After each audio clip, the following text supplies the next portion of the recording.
খুলেছে নরকের দরজা। বিজ্ঞানীরা এতদিন ধরে এই একটা জিনিসেরই ভয় পাচ্ছিলেন। বলা হয়ে থাকে এই নরকের দরজা খোলার পর থেকে পৃথিবী ধীরে ধীরে ধ্বংস হতে থাকবে। বিজ্ঞানীরা এখনো এটিকে থামানোর চেষ্টা করে যাচ্ছে, কিন্তু এটা দিনের পর দিন বড় হয়েই যাচ্ছে। সব থেকে অদ্ভুত ব্যাপার হলো এত বড় একটা জিনিস এখনো ধামাচাপা দিয়ে রাখা হচ্ছে। তাহলে বিশাল মরুভূমির মাঝে এই নরকের দরজা খুলল কিভাবে? কবে নাগাদ এটি বন্ধ হবে? আর কেন মানুষেরা এটি কাছ থেকে দেখার পর রাতের বেলা আর ঘুমাতে পারেন না? বিজ্ঞানীরা আগেই জানতেন একদিন নরকের দরজা ঠিকই খুলবে, কিন্তু এটা যে মরুভূমির মধ্য দিয়ে খুলবে এটা তারা বুঝতে পারেনি। দূর থেকে দেখলে আপনার মনে হতে পারে এটা একটা আগ্নেয়গিরি, কিন্তু একটু কাছে গেলেই বুঝতে পারবেন এটা আগ্নেয়গিরি না, বড় বিশাল মরুভূমির মধ্যে তৈরি হওয়া কোনো গর্ত থেকে আগুন বের হচ্ছে। এর চারপাশে বেড়া দেওয়া আছে ঠিকই, কিন্তু এটা ধীরে ধীরে বড় হচ্ছে। আর এটাই বিজ্ঞানীদের সব থেকে বড় আতঙ্কের কারণ।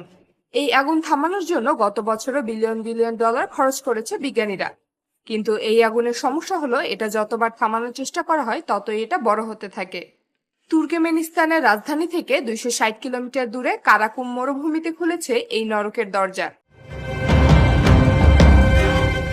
এটা 70 মিটার চওড়া এবং 30 মিটার গভীর। এটার নাম দিয়েছেন বিজ্ঞানীরা ডোর টু হেল বা নরকের দরজা। এটাকে নরকের দরজা বলার কারণ হলো এই আগুন কোনোভাবেই থামানো যায় না। বিভিন্ন ধর্মের মানুষেরা বিশ্বাস করেন খারাপ কাজ করা মানুষেরা এই রাস্তা থেকেই নরকে যাবেন। ব্যাপারটা হলো এই নরকের দরজা কিন্তু 2-1 দিনে খোলেনি। এটা খুলেছে 1971 সালে। আপনি শুনলে অবাক হবেন, এটা কি ইচ্ছে করেই খোলানো হয়েছে। 1971 সালে সোভিয়েত ইউনিয়নের কিছু বিজ্ঞানীরা এই গর্ত তৈরি করেছিলেন। তারপর তারা এই গর্তে আগুন ধরিয়ে দেন।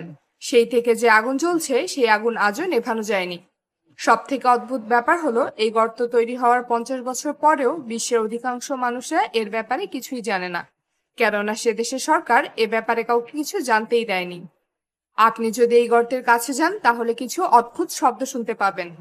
যারা কাছ থেকে এই গর্ত দেখেছেন অনেকেই বলেন এটা শুধু আগুন না, এটা একটা অভিশাপ।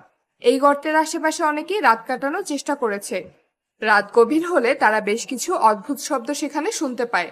অনেকেই বলেন এই গর্তের ভেতরে তারা চিৎকারের আওয়াজ শুনতে পায়, কিন্তু আগুনের ফোঁস-ফোঁস শব্দে সেই শব্দ হারিয়ে যায়। এই গর্তের ওপাশে কি আছে এটা জানার জন্য বিজ্ঞানীরা অনেক অনুসন্ধান করেছে, কিন্তু অদ্ভুত ব্যাপার হলো এই গর্তে সর্বক্ষণ আগুন জ্বললেও এর মধ্যে অনেক ছোট ছোট জীবন রয়েছে, কিন্তু বিজ্ঞানীরা আসলে জানে না তারা এখানে ঠিক কিভাবে বেঁচে আছে। অনেক সন্ন্যাসীদের মতে এই গর্ত আরেকটু খুললেই দেখা যাবে নরক, যেখানে পাপের শাস্তি দেওয়া হবে। স্থানীয়রা এই গর্তের পূজা করে থাকে। বলা হয়ে থাকে আপনি যদি আপনার শত্রুকেও এই নরকের দরজা দেখাতে পারেন তাহলে সে আর আপনার শত্রু হবে না। তাহলে এই আগুন জ্বলছে কিভাবে? উত্তরটা খুবই সহজ।